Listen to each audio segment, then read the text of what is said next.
বাবাকে হারানোর পর ভাইকেও হারান তারেক রহমান, আজ মাকেও হারালেন। এরপর ফেসবুকে দীর্ঘ এক স্ট্যাটাসে বেশ আবেগঘন বার্তায় লিখেছেন তিনি। ফেসবুক পোস্টে তারেক রহমান লেখেন, আমার মা বিএনপি চেয়ারপারসন বেগম খালেদা জিয়া সর্বশক্তিমান আল্লাহর ডাকে সাড়া দিয়ে আজ আমাদের ছেড়ে চলে গেছেন। ইন্না লিল্লাহি ওয়া ইন্না ইলাইহি রাজিউন। অনেকের কাছে তিনি ছিলেন দেশনেত্রী, আপোষহীন নেত্রী, অনেকের কাছে গণতন্ত্রের মা, বাংলাদেশের মা। আজ দেশ গভীরভাবে শোকাহত এমন একজন পথপ্রদর্শককে হারিয়ে, যিনি দেশের গণতান্ত্রিক পথযাত্রায় অনিঃশেষ ভূমিকা রেখেছেন।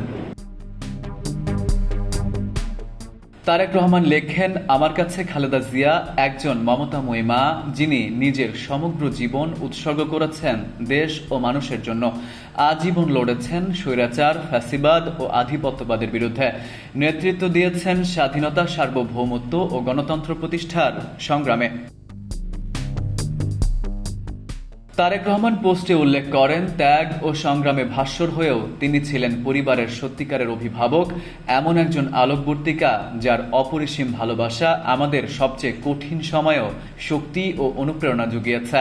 তিনি বারবার গ্রেপ্তার হয়েছেন, চিকিৎসা থেকে বঞ্চিত হয়েছেন, সর্বোচ্চ নিপীড়নের শিকার হয়েছেন, তবুও যন্ত্রণা, একাকিত্ব ও অনিশ্চয়তার মধ্যেও তিনি অদম্য সাহস, সহানুভূতি ও দেশপ্রেম সঞ্চার করেছিলেন পরিবারের প্রতিটি সদস্যের মাঝে।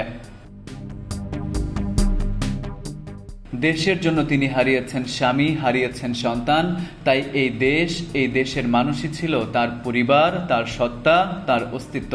তিনি রেখে গেছেন জনসেবা, ত্যাগ ও সংগ্রামের এক অবিস্মরণীয় ইতিহাস, যা বাংলাদেশের গণতান্ত্রিক পরিক্রমায় চিরস্মরণীয় হয়ে থাকবে। Farid U Ahmed, IBTV USA।